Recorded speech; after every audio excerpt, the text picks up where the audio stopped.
Ketua Umum PBNU Kiai Haji Yahya Khalil Stakuf atau Gus Yahya bahas nasab Ba'alawi, teman-teman semua. Jangan kalian ikut-ikutan mengenai nasab Ba'alawi karena nggak ada gunanya, teman-teman semua. Kita lihat videonya. Jadi kalau kita dengar ada orang ribut-ribut nasab, itu sebetulnya orang kurang kerjaan. Karena nasab apapun, kita semua satu nasab, yaitu nasab kepada Sayyidina Adam alaihi salam. Tidak peduli mau dirunut ini Pak Gubernur ini nasabnya ke atas sampai mana? Ya bagaimana kita tahu? Jangan-jangan memang beliau ini masih keturunan Sultan Agung Prabu Hanyokrokusumo, siapa tahu. Nyatanya beliau hidup di sekitar keraton Surakarta, keratonnya Sultan Agung itu selama bertahun-tahun sampai 9 tahun, sehingga sekarang bahasa Jawanya lebih halus dari saya. Walaupun saya sendiri juga keturunan Solo saya. Saya juga orang Solo, Pak. Solo. Ya. Kita ini semua bersaudara, bapak kita sama, dan tidak ada perbedaan martabat di antara kita atas dasar perbedaan latar belakang apapun.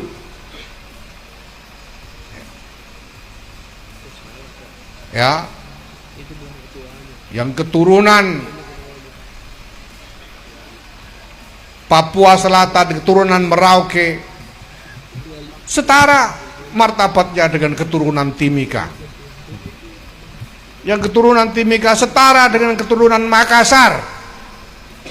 Yang keturunan Makassar setara martabatnya dengan keturunan Jawa. Yang keturunan Jawa setara martabatnya dengan keturunan Tarim. Setara.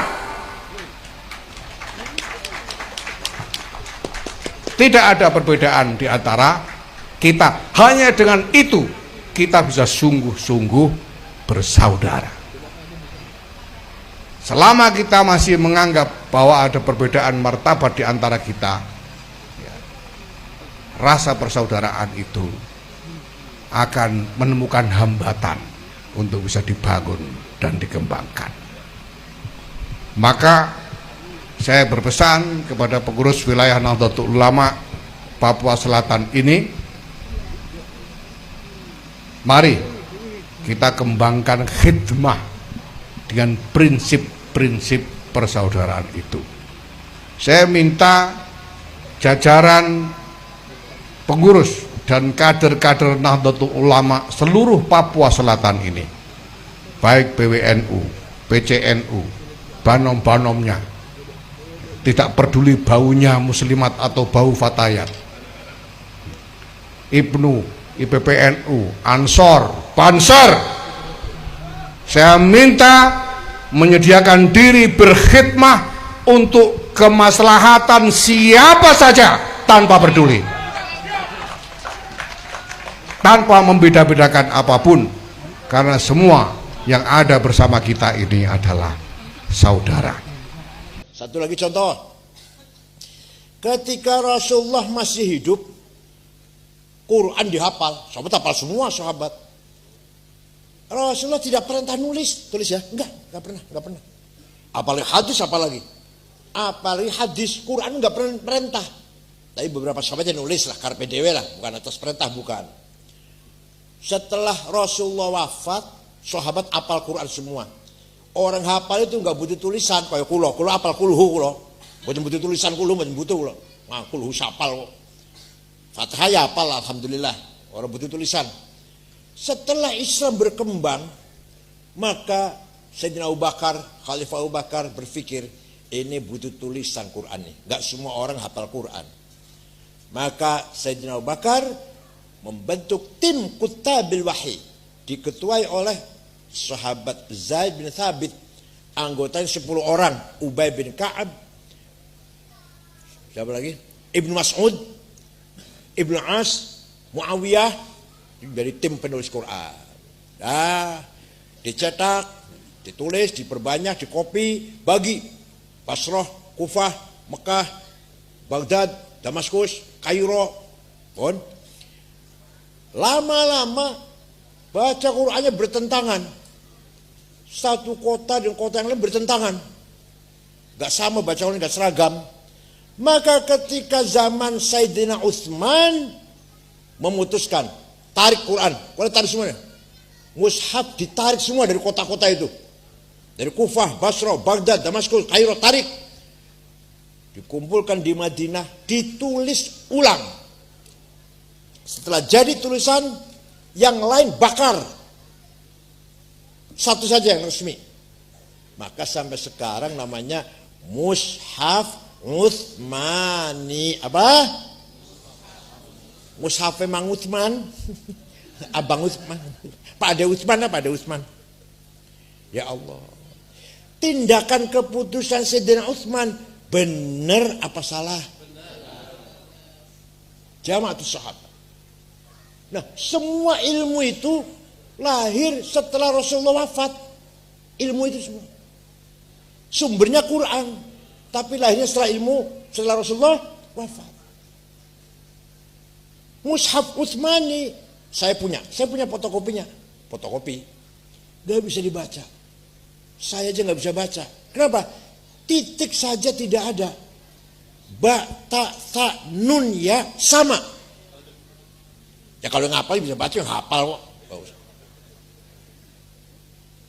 Saya punya fotokopinya. Itu tabaruk aja, tabaruk. Dari Turki saya dapatnya fotokopi itu. Nah, setelah berkembang, maju semakin lama, umat Islam semakin banyak berkembang, membutuhkan bacaan Quran yang gampang dong. Jangan sulit kayak gini. Tahun 59 ada seorang ulama namanya Abul Aswad Ad-Du'ali. Siapa? Yang keras siapa? Wad'un nuqat alal huruf. Bikin titik. Ba titik 1 di bawah, ta titik 2 di atas, ta titik 3 di atas, jim titik 1 di tengah, ha non titik, kho titik di atas, dan seterusnya lah. Dulunya sama itu. Sebelum ada Abul Aswad, ba ta sama, jim ha kho sama, dal dal sama, ro zai sama, sin shin sama. Gak ada bedanya. Baru setelah tahun 59 ada titik yang membedakan huruf satu dengan yang lain. Yang ngarang titik Abul Aswad Ad-Du'ali, bukan orang Yaman. Tenang. Sudah ada titik, masih kangelan baca Quran. Maka ada orang ulama namanya Imam Khalil bin Ahmad Al-Farahidi. Siapa? Dari kota Farhad, Afghanistan. Kalau sekarang maksudnya Afghanistan sekarang. Ya dulu nggak ada nama Afghanistan. Persi, semuanya Persi namanya. Farhad. Bikin harokat syakal.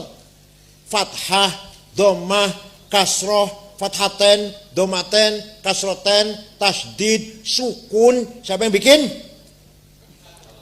Jawab, siapa yang bikin?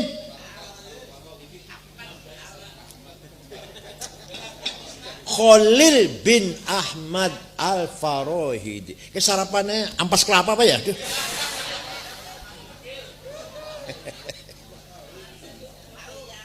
Mulai terang baca Quran. Ada titik, ada harokat.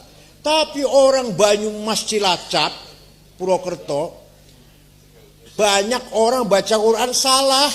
Mengeluarkan huruf salah, makhraj, salah. Keluarnya dari tenggorokan, suara itu salah. Nah itu, innallaha asingun ngalim. Panggil saya Kiai Sangid Ahlussunnah wal Jamaah. Maka ada ulama menggagas ilmu tajwid di tilawatil Quran, memperbaiki baca Quran. Namanya Abu Ubaid Qasim bin Salam. Siapa? Tadi Imam Khalil wafat tahun 175. Yang sekarang Abu Ubaid wafat tahun 224. Baru ada terminologi izhar, idgham biguna bigurhuna, ikhfa, iqlab, qalqalah, mad lazim, majaiz, tabi'i, huruf halaq, huruf mad. Baru ada tahun 220-an itu. Baru ada ilmu itu. Ilmu tajwid. Nah, jasanya ulama. Siapa namanya?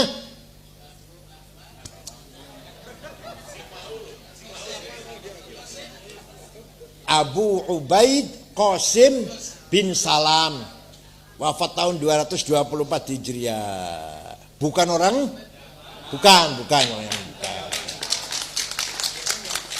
Betul bukan?